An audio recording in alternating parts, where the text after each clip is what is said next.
শুনিছা, আমাৰ দুইজনী ছোৱালীৰে পঢ়া শুনা শেষ হ'ল, গতিকে এতিয়া সিহঁতৰ বিয়াৰ কথা ভাবিব হ'ল। বিশেষকৈ ডাঙৰজনীৰ কথা কৈছোঁ। এইজনীক মই বিয়া দি এখন ঘৰলৈ উলিয়াই দিব পাৰিলেহে এইখন ঘৰত শান্তিৰে দুবেলা দুসাঁজ খাব পাৰিম। তাইৰ মুখখন দেখিলেই মোৰ খং উঠে। শাখিনীজনীয়ে জন্ম হৈয়ে নিজৰ মাকৰ মূৰটোকে খাই পেলালে। কিমান ভাল পাইছিলোঁ মই লতাক, কিন্তু তাইৰ কাৰণে মই মোৰ মৰমৰ পত্নীজনীক হেৰুৱাবলগীয়া হ'ল।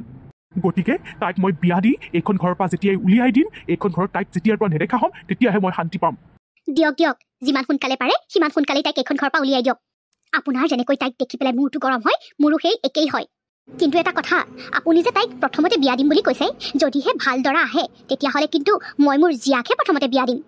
আপুনি আপোনাৰ প্ৰথম পত্নীৰ মূৰ চুবোৱা ছোৱালীজনীৰ কাৰণে ইমান ভাল দৰা বিচাৰি নুফুৰিলেও হ'ব। তাইক ইমান পঢ়া শুনা বা ধনী ঘৰৰ ল'ৰালৈ বিয়া নিদিলেও হ'ব।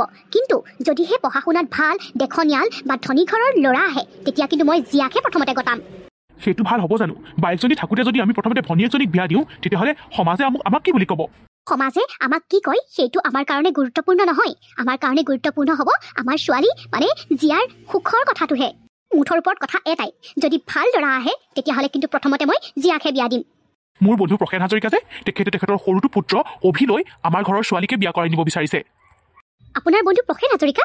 আপুনি যে কৈছিল যাৰ বহুতখিনি বাগান আছে, যাৰ পুতেকে এতিয়া বগা চন্দনৰ খেতি কৰিছে আৰু যাৰ পৰা বহুতখিনি উপকৃত হৈছে, সেইজন প্ৰসেন হাজৰিকা পুত্ৰই নহয় জানো? সেইজন প্ৰসেন হাজৰিকাই। তেখেতৰ সমাজতো এটা ভাল নাম আছে, আৰু সম্পত্তিৰ কথা ক'বলৈ গ'লে তেখেতৰ ভালেমানখিনি সম্পত্তি আছে। চাহ বাগানেই বহুতখিনি আছে, আৰু তাতে চাচি গছৰ বহুত ডাঙৰ বাগান এখন আছে। আপুনি তেখেতৰ ল'ৰালৈ ৰাধিকাক বিয়া দিম বুলি কথা দিলে নেকি? নাই, মই এতিয়ালৈকে তেখেতক এজনী ছোৱালীৰ কথাও কোৱা নাই। মই তোমাৰ লগত আলোচনা কৰিহে কথাটো উত্তৰ দিম বুলি কৈছিলোঁ। এইটো কথাত আৰু কি ভাবিবলগীয়া আছে? তেখেতৰ ল'ৰালৈ আমি আমাৰ ছোৱালীক বিয়া দিম। আমাৰ মৰমৰ ছোৱালী জীয়া বিয়া হ'ব সেইটো ল'ৰালৈ। কোনো কাৰণতেই সেইখন ঘৰৰ বোৱাৰী আমাৰ সেই কুলক্ষণীয়াজনীক হ'বলৈ দিব নোৱাৰোঁ। জানো, তুমি যদি ভাল দেখিছা সেইটোৱে হ'ব। তেতিয়াহ'লে মই তেখেতক ছোৱালী চাবলৈ দিন এটা ঠিক কৰি মাতি দিম। কি হ'ল দেউতা, কিবা ডাঙৰ কথা আছিল নেকি? মানে আটাইবোৰকে এনেকৈ লগ হ'বলৈ ক'লে যে? দেউতা, কি ক'বলৈ মাতিছিলে অকণমান সোনকালে কোৱা। মানে মানুহ তিনিজন মোৰ কাৰণে ৰৈ আছে, সিহঁতক পে'মেণ্ট কৰিব লাগে। মই বহুত ডাঙৰ কথা এটাৰ কাৰণেই আটাইকেইটাক লগ হ'বলৈ কৈছোঁ। তহঁততো চব নিজৰ নিজৰ কামত ব্যস্ত, কিন্তু এইখন ঘৰত যে বহুত ডাঙৰ কাম এটা কৰিবলগীয়া আছে, সেইটোতো কাৰোৰে কাণসাৰ হোৱাই নাই। তহঁত কাৰোৰে যেতিয়া মনলৈ কথাটো অহাই নাই, মই ভাবিলোঁ তহঁতক ময়ে মনত পেলাই দিওঁ। আমি কিবা পাহৰিছোঁ নেকি দেউতা? কথাবোৰ খোলাখুলিকৈ কোৱাচোন। পাহৰিছ তোন, ডাঙৰ কথা এটা পাহৰিছ। তুমি এতিয়া ঘূৰাই কথাবোৰ কৈ নাথাকিবা দেউতা। মই কৈছোঁ মোৰ দেৰি হৈছে, অকণমান সোনকালে কোৱা। হ'ব, এইবোৰ কামত তই ইমান খৰখেদা নকৰিলেও হ'ব। যিটো কামত খৰখেদা কৰিব লাগে সেইটো কামলৈ কাণসাৰে নাই। তই পাহৰিলি নেকি তোৰ যে বিয়াৰ বয়স উকলি গৈছে? এতিয়াহে বুজি পাইছোঁ। দেউতাই মানে আমাৰ অভিৰ বিয়াখনৰ কথা পাতিবলৈ গোট খুৱাইছে। আৰুনো কি, তহঁতৰতো মনলৈ অহাই নাই যে ইয়াৰ বিয়া বাৰুখন পাতি আজৰি হ'ব লাগে? হয় দেউতা, তুমি ঠিকেই কৈছা। আমাৰ মনলৈ এইটো কথা অহাই নাছিল। দেউতা, মোৰ ইমানো বয়স হোৱা নাই দিয়া, ইমান খৰখেদা নকৰিলেও হ'ব। মই আৰু কেইবছৰমানৰ পাছত বিয়া পাতিলেও একো নহয়। কিয় একো নহ'ব কিয় একো নহ'ব? মই জীয়াই থাকোঁতেই তোৰ ভাগৰ বিয়াখনো মই চাই যাব বিচাৰোঁ। সেইকাৰণে তই আৰু কোনো প্ৰশ্ন নকৰিবি। এই দুজনী এনেই মোৰ মূৰটো খাই আছে, আকৌ এজনী চপাই দিব বিচাৰিছে মোৰ মূৰটো চুবাবলৈ। বোৱাৰী, তুমি কিবা কৈছা নেকি? নাই, মইনো আৰু বেলেগকৈ কি ক'ম? আপোনালোকে যিটো সিদ্ধান্ত লয় সেইটোৱেই হ'ব। মইতোতো এখন ঘৰৰ কিবা এটা ভালটো ক'লে মানুহবোৰে বেয়াৰ ফালেহে নিয়ে। দেউতা, তুমি যি সিদ্ধান্ত লৈছা ভাল সিদ্ধান্তই লৈছা। সময় থাকোঁতেই ইয়াৰ বিয়াখন পাতি দিব লাগে।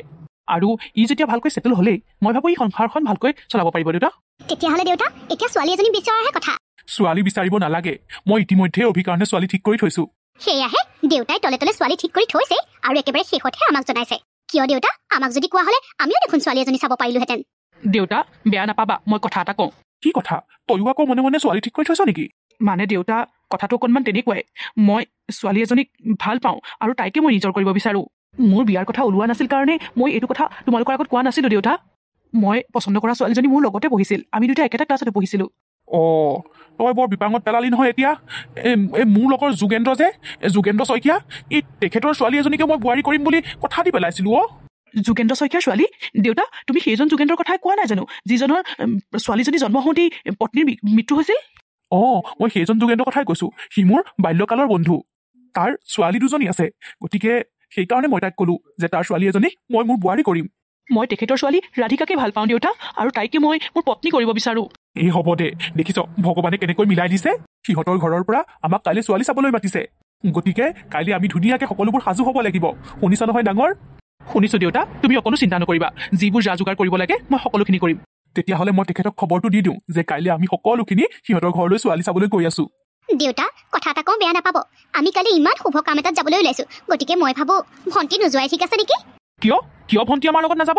বেয়া নাপাবা তোমালোকে। কিন্তু মই মানুহবোৰে কোৱা শুনিছো কাৰণেহে কৈছো মানে এনেকুৱা শুভ কামত বিধৱা মানুহবোৰ নেযায় বোলে বৌ মনত ৰাখিবা মানুহবোৰে কোৱা এই ইমান বেয়া কথাবোৰ মই বিশ্বাস নকৰোঁ নহয় ভাইটি বৌয়ে ঠিকেই কৈছে মই নাযাওঁ দে তহঁতৰ লগত নহ'লে কি কথা কৈছ বা তই আজিৰ দৰে ইমান আধুনিক যুগতো তই সেই অন্ধবিশ্বাসৰ কথাবোৰ মানি ল'বলৈ আহিছ মুঠৰ ওপৰত মোৰ শেষ কথা এইখন মোৰ বিয়া গতিকে কোন মোৰ লগত যাব কোন মোৰ লগত নাযাব সেইটো মই ডিচাইড কৰিম আৰু তই কাইলৈ আমাৰ লগত যাব লাগিব জানো ৰাধিকা বা আজি যে মই বহুত সুখী ফাইনেলি যাক মই মনে প্ৰাণে ভাল পাইছিলো তেওঁকে মই এতিয়া হাজবেণ্ড হিচাপে পাম মানে তই কাৰ কথা কৈছ জিয়া কাৰ কথা কম আৰু মই অভিধাৰ কথা কৈছো আকৌ অভিধাৰ ঘৰৰ মানুহ আহিব কাইলৈ মোক চাবৰ কাৰণে কি তোক চাবৰ কাৰণে অভিৰ ঘৰৰ মানুহ আহিব তোক কোনে ক'লে কিয় তই যে ইমান চক খাইছ মোক মায়ে ক'লে আকৌ জানো ৰাধিকা বা তোৰ পৰা যে মই অভিধাৰ নাম্বাৰটো লৈছিলো তাৰ পাছত ইমান মই মেছেজ কৰিলো অভিধালৈ ফোনো কৰিছিলো মাজে মাজে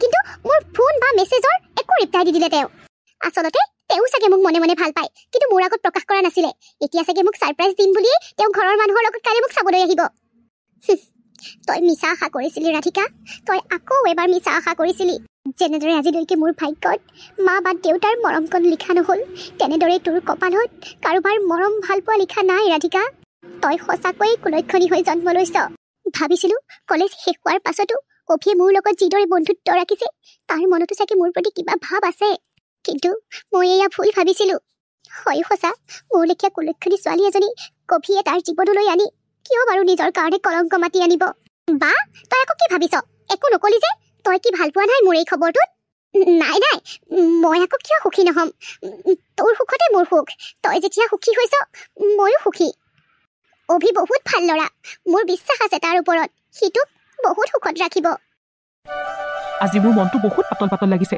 কাৰণ মই মোৰ ৰাধিকাৰ কথা ঘৰৰ মানুহৰ আগত ক'ব পাৰিলোঁ কলেজৰ দিনতেই মই ভাবিছিলোঁ মই যদি কাৰোবাক বিয়া কৰাম সেয়া তুমি হ'বা ৰাধিকা আৰু সেই আশা সেই সপোন আজি পূৰ হ'বলৈ গৈ আছে মোৰ মনৰ ভাৱ মই আজিলৈকে তোমাৰ আগত প্ৰকাশ কৰিব পৰা নাই ৰাধিকা কাৰণ মোৰ ভয় হয় কি জানিবা তুমি মোৰ প্ৰস্তাৱক নাকচ কৰা কিন্তু তুমি যে কৈ থৈছিলা যে তোমাৰ মা দেউতাই যালৈকে বিয়া দিয়ে তুমি তালৈকে বিয়া হ'বা এতিয়াতো তোমাৰ হাতত উপায় নাই তোমাৰ মা দেউতাই যেতিয়া মোলৈ তোমাক বিয়া দিবই বিচাৰিছে তুমি আৰু ক'ত না বুলি ক'ব পাৰিবা আমাৰ মাজত যি বন্ধুত্বৰ সম্পৰ্ক আছে সেই সম্পৰ্ক এতিয়া প্ৰেমৰ সম্পৰ্কলৈ ৰূপান্তৰিত হ'ব তুমি মোৰ কইনা হ'বা ৰাধিকা আমাৰ এখন বহুত ধুনীয়া সুখৰ সংসাৰ হ'ব তুমি যে প্ৰতিটো পলতে তোমাৰ মা দেউতাৰ অকণমান মৰমৰ অভাৱ অনুভৱ কৰি আছা সেই মৰমৰ অভাৱ মই পূৰণ কৰিম ৰাধিকা মই তোমাক কথা দিছোঁ মই তোমাক ইমান সুখত ৰাখিম যে তুমি তোমাৰ লগত হোৱা প্ৰতিটো বেয়া কথাই মনৰ পৰা আঁতৰ কৰিবলৈ বাধ্য হ'বা ৰাধিকা সাজু থাকা কাইলৈ মই গৈ আছোঁ আমাৰ বিয়াৰ ডেট ফাইনেল কৰিবলৈ